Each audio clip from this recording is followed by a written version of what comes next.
أهلا بكم مشاهدينا الكرام، مشاهدي صدى البلد في كل مكان. معكم أنغام الجنايني من قلب محافظة سوهاج. النهاردة هنتكلم معاكم عن نموذج للشاب السوهاجي الصعيدي الجدع اللي بيشتغل على نفسه وبيعمل مشروعه الخاص بيه ويساعد كمان أهله في الشغل. فاحنا هنتعرف معاكم على الشاب ده. عرفنا بنفسك. اسمي محمد علي. منين في سوهاج؟ من سوهاج، ساكن في شارع وليد الشهين، اساسا من جهينة. من جهينة. عندك كم سنة؟ عندي 18 سنة.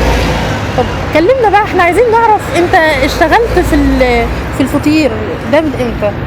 ده من حوالي سنة ونص. تمام. وحبيت اعمل فكرة جديدة للناس. تمام. حبيت اقدم حاجة تفيد البلد.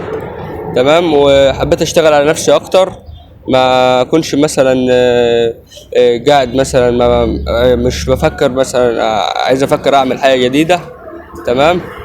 بس ده مش اكتر. ففكرت في المشروع جميل ده، وان انت تكون تبيع الفطير في شوارع سوهاج. تمام. شايف فيه اقبال على الشراء؟ نعم.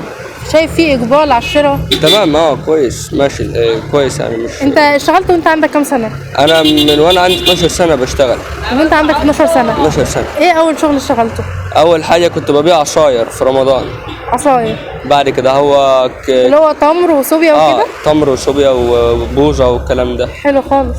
تمام. بعد كده هو جيت مثلا كل سنة بغير مجال، اشتغل كنافة، مثلا اشتغل مثلا النجاشة. تمام. حلو. يعني انت اشتغلت في اكتر من حاجة. اكتسبت خبرة في اكتر من مجال. واشتغلت في معمل كنت ساعتها فيها عامل نظافة. بعد كده اتحولت للشغل بتاع الفطير. ايه اكتر شغلانة انت كنت مبسوط فيها وتعلمت منها؟ هو الاكتر طبعا كل الشغل كويس ماشي وكل حاجة، بس اكتر حاجة علمت معايا شغلانة النجارة. اشتغلت نجارة موبيليا. الموبيليا.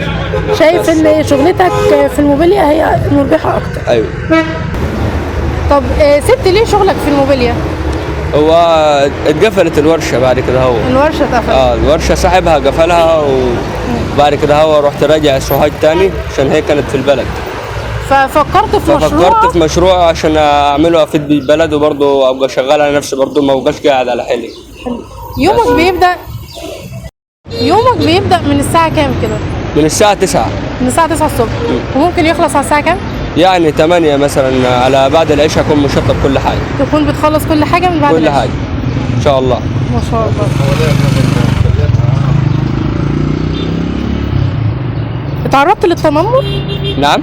تعرضت للتنمر؟ التنمر كتير بس ما بيشغلنيش. طب يعني قول لنا موقف كده ضايقك.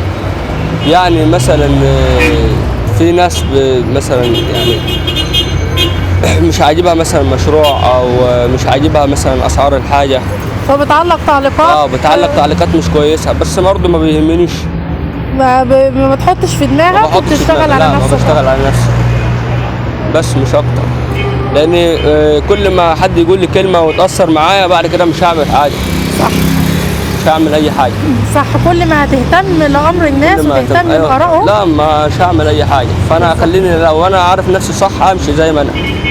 عايزينك توجه نصيحه للشباب اللي في سنك.